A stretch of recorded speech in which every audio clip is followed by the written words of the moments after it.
So I want to call on all of the persons over that side who I know have been calling us, telling us, good job, because they want his job. Una must stand up strong. Don't make him mash up now, man, the good party.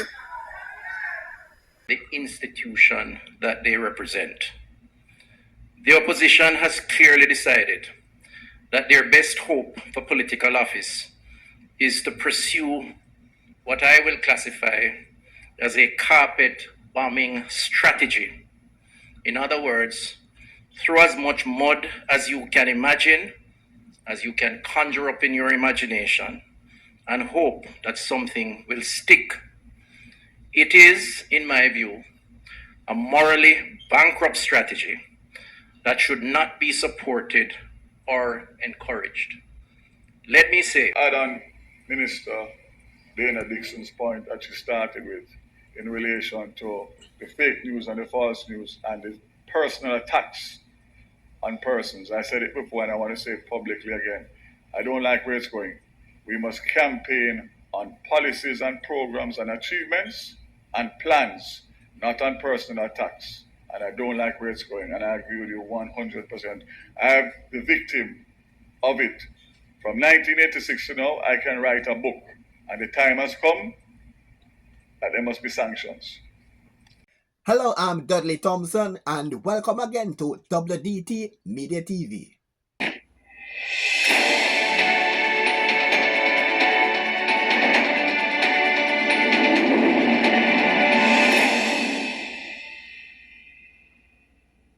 Welcome back to WDT Media TV. I'm Dudley Thompson. Colonel Charles Jr. said he's asking Mark Golding to answer this one question.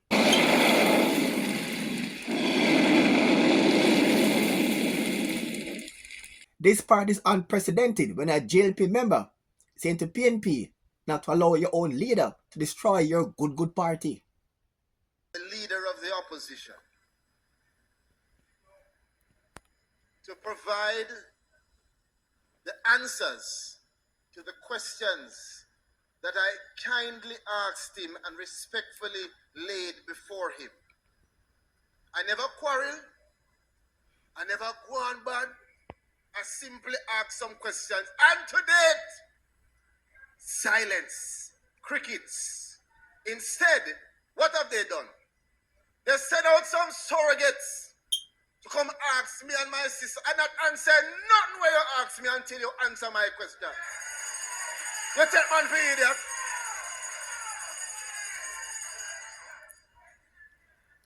So let me answer them by asking them again.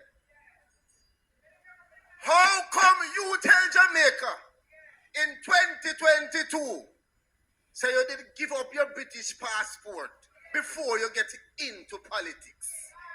And you tell Jamaica in 2024 say you soon give up your British passport.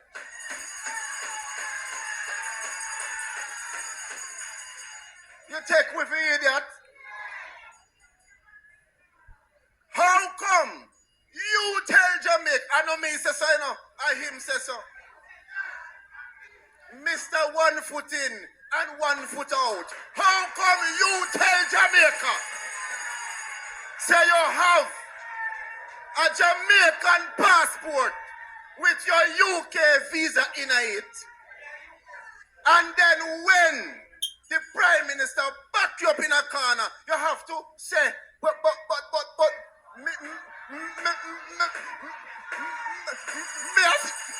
still a UK citizen.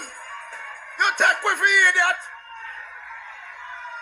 Now let me tell you something. Hold on. Let me put aside Pernell Pickney and pick up Gloria Pickney. Now, I went to school, good school too. And I studied as an attorney at law. I'm an attorney overseas and local. So I'm an international attorney. Now, as an international attorney, let me tell you this.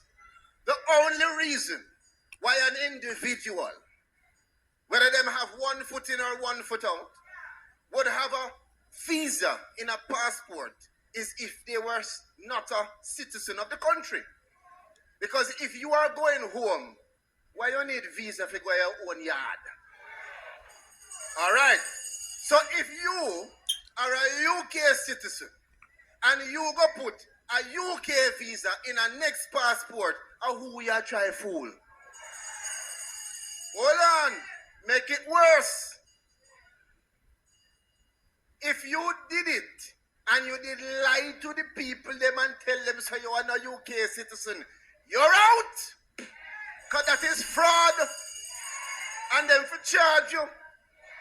Whether them charge you in your home in the UK or your home in Jamaica. All right. But let us say he got it lawfully. How? How would you get it lawfully? Who did you speak to get that kind of favor? Come in and know nobody who is a citizen who can go into an embassy and say to them, shh, just give me a visa anyway. Come and want them things, say I'm a citizen. Something is into something, and we need to find out. So you must answer the questions before you ask the questions. Your granny should I tell you, don't answer a question with a question. Now, let me tell you something. I have more questions, but not for tonight. I just going to make that one rest right there. But Jamaica is not a country that like when people take them for fool. And Jamaicans are smarter than you think. You can't come to us and tell us that we must dash where the UK, dash where the monarchy, and at the same time, behind your back, you hide your UK passport. Is who you take for fool. The question that the Jamaican population must ask themselves is, do you want somebody like that to lead you? That is the kind of person who will carry the country down one road and know in himself, say him now go down the road there with you. That is what you call a man of deception. And me don't want no deception man, even leading the opposition. So I want to call on all of the persons over that side who I know have been calling us, telling us, good job, because they want his job. Una must stand up strong. Don't make him mash up now, man, the good party. Don't allow it. Health Minister Dr. Christopher Tufton is saying the PNP desperate bid to regain power. They're embarking on what he called corporate bombing strategy. The past week, and I'm reading, we have seen a sustained and coordinated set of attacks on our civil servants and volunteers in the public health system by the opposition party. I have observed no less than 5 spokespersons and between 8 and 9 releases from that organization, among other things, calling on for the resignation of the Chief Medical Officer, the Permanent Secretary, the Board Chairs of Southern Regional Health Authority and Northeast Regional Health Authority, citing spurious reasons for those claims. I hold no brief for myself, as I understand it is the political season, which will give rise to political machinations. And so today I'm not expressing a view on my own behalf and in my own defense. I will take them as they come and I'll respond. But I would like to publicly express my deep disappointment and indeed condemnation of these unwarranted attacks on public servants, on their reputation, on their professionalism, and on the institution that they represent. The opposition has clearly decided that their best hope for political office is to pursue what I will classify as a carpet bombing strategy. In other words, throw as much mud as you can imagine, as you can conjure up in your imagination, and hope that something will stick. It is, in my view, a morally bankrupt strategy that should not be supported or encouraged.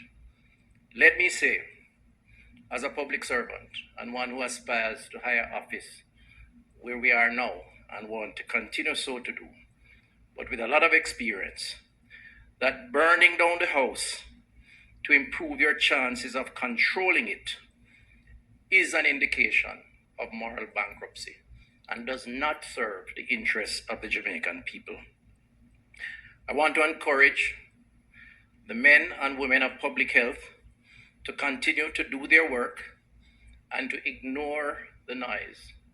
Jamaica appreciates their efforts. I certainly appreciate their efforts. I want to further say that I don't intend to fall into the trap of responding to every outlandish claim made by the opposition. The reality is they keep moving the goalposts. At first it was missing ventilators, then it became ventilators not working, then it became ICU and high dependency units.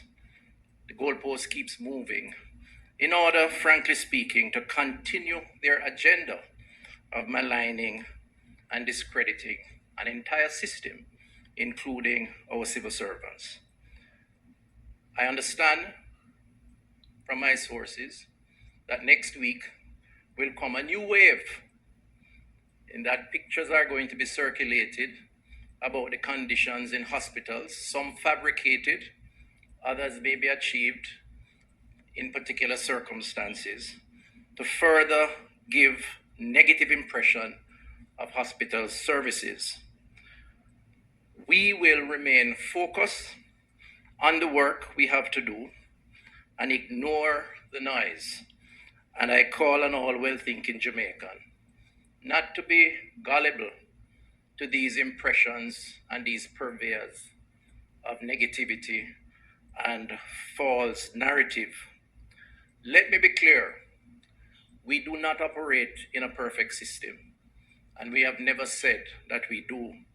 It is always a work in progress. Where there is a need to reflect, to assess, and to adjust, we will.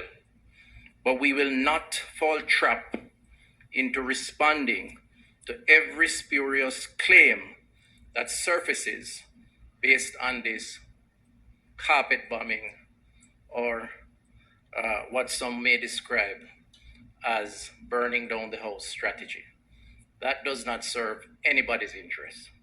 And I want to just identify with our public servants, both those who have volunteered to serve at the level of the boards and also with those who have given significant effort to the interests of the Jamaican people. So that's my narrative.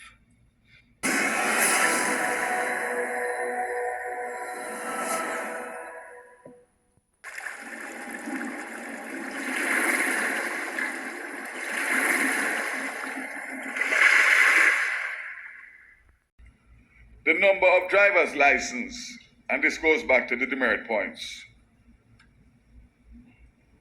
in relation to what I just mentioned in relation to movable and non-movable. There was a figure being bandied about 20,000 PPV operators. I've done the research. There's 23,243 licenses that currently would be eligible for suspension. And of that amount, 11,193 are PPV operators. This figure is reflective of persons who have PPV listed on their driver's license, but not necessarily operators in the public transportation sector, which means it may be less. So we'll be looking at that also to see and break down in relation to these 23,000, what category they fall in public transportation, private driver's license, and what are the categories of offenses that are outstanding in relation to these, to see how best to treat with it. So again, I'm very aware of the concerns and the anxiety that is being faced, and I just ask for continued patience and to reassure that we are working on it. So now to the good news. Wow. I'm Dudley Thompson, and again, please like, share, and subscribe. And as usual, thanks for watching.